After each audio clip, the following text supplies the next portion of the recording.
I'm back again, and I've got another English 7Fallen opening. This time I've got the Eden playset for Endless Night.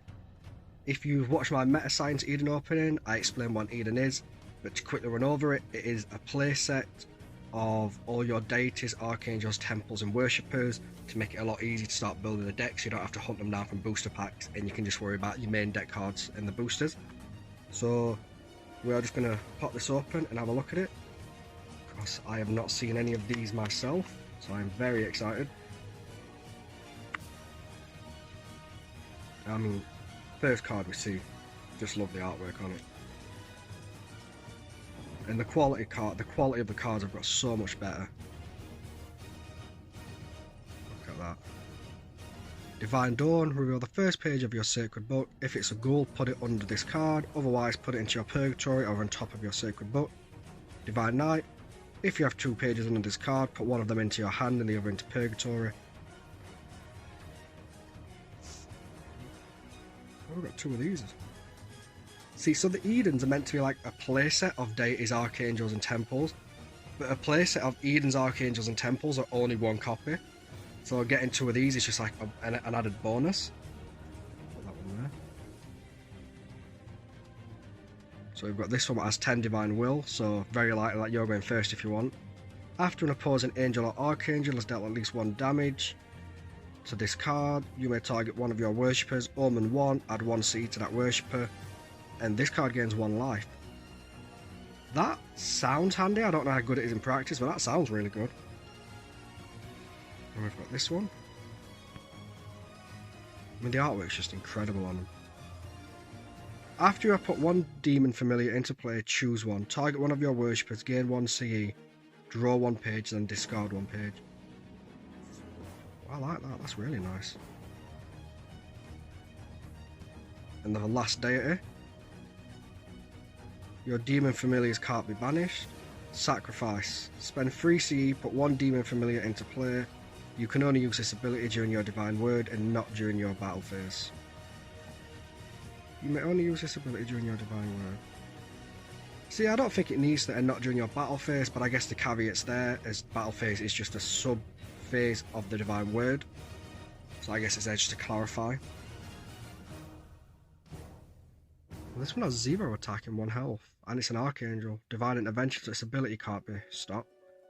For 4, choose one of your worshippers with a printed C reserve of 9 or less from your purgatory, and choose 1 angel with a printed C cost of 9 or less from any purgatory. Put both of them into play under your control as long as this angel is on the battlefield. This card, because I ain't even trying to pronounce that, can't be designated as a defender. So your opponent can't attack it. That's alright, that's not too bad. Got this one. You may move 1 page from your opponent's rear guard to their front line. Come on, focus. Fix yourself. There we go. Choose 1 gold worshipper and 1 gold angel on your purgatory. Put this worshipper into play and put this angel into your limbo. Alright, is this a joke or a misprint? Phoenix 666. If this card is in your limbo, you may banish him. Choose 1. Banish 1 page from the opposing limbo. Banish 1 angel from your limbo, then put 1 angel from your purgatory into your limbo. For 4, you may search for 1 copy of Obscura in your sacred book or purgatory and put it into your limbo. So Phoenix means if this card's in my purgatory or limbo, one of the 2, I think it's purgatory, you can spend that amount of CE to bring it back. But obviously this card has 666. You're never getting 666 energy.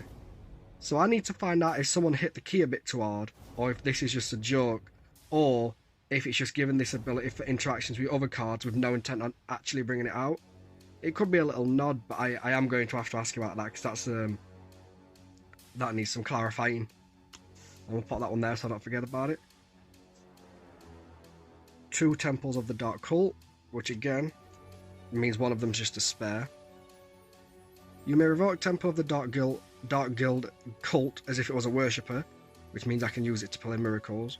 Last Breath, you may discard the first 2 pages of your sacred book. Not bad, simple but not bad. Ooh, this one. I like that one. I'm not going to read all of them. I'm just going to look at some of the artwork. Oh, I like this one, Dark Bat Vault. When writing your sacred book and register, you can't write miracles from the celestial purity kingdom over the miracles, which is just a fancy way of saying when you build your deck, you can't include the neutral kingdom. At any time you could play a miracle, you may tap Dark Bat Vault. The next sacrifice of a Drakblood angel you activate this turn will not cost you one angel to play. Alright, that's pretty neat. That's really good. Got 3 copies of the Dark one.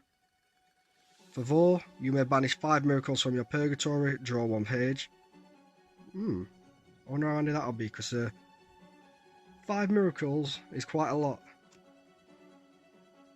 3 of this card. The cemetery can't be destroyed. So this card can't even be destroyed. Fix yourself. There we go. The cemetery thing can't be destroyed. Does that mean for yourself?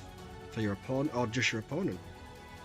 I'll have to get a rule clarification on that, because I'm no expert on the rules. I've all these cards are new for me. I've only had the English starter kit as well. What is wrong with focus? When you revoke Dark Mage, you may count him as 2 worshippers. Now that's really good, and that's why he's only got 8. After one of your angels with assassin has come into play, you may tap this card, add 1 CE to her. On her last breath, you may put one of your banished angels with assassin into your purgatory.